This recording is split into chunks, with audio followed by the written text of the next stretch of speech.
I'm beginning to realize how we should always pray, which I'm getting better at, and we should read Scripture. Scripture.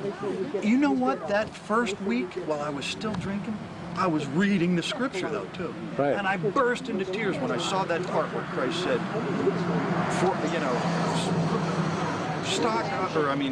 build up things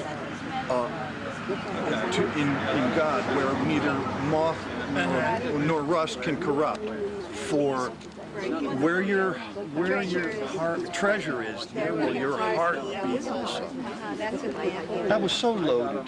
that what Christ said out of his mouth was so loaded with imagery to me. In other words, if you treasure alcohol, drugs, womanizer, yes.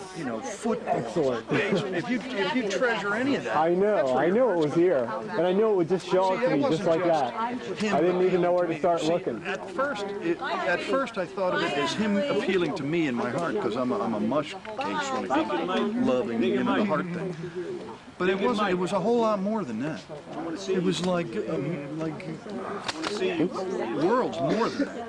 Because it was an admonishment. I'm starting to realize it was an admonishment that you're going to, if you treasure something, your heart's going to be in it. But if you don't, take the leap really of faith. What he meant was, but trust in me. Yeah, trust. I'm the way, the truth, and the life. Take the jump. God. Yeah. Treasure that. Right. And I'll show you God. Awesome. If you treasure anything in destruction, there's where your heart will be, and there's where you will end up. Yeah, and the strange thing is, you can be that comes through you because you just give up. I mean, you completely say, okay, I'm dead. You take over. That's exactly what happened to me. Right. That's exactly what happened. Yeah, I remember the feeling too. Because I was dead. I was dead all around. There's no bottom to it. Well, most of the things, same thing with that. If organized club, after all the extra curricular activities and concessions are all gone, it's nothing else again. This is, well, where do you go to get something where there's always something left? Yes.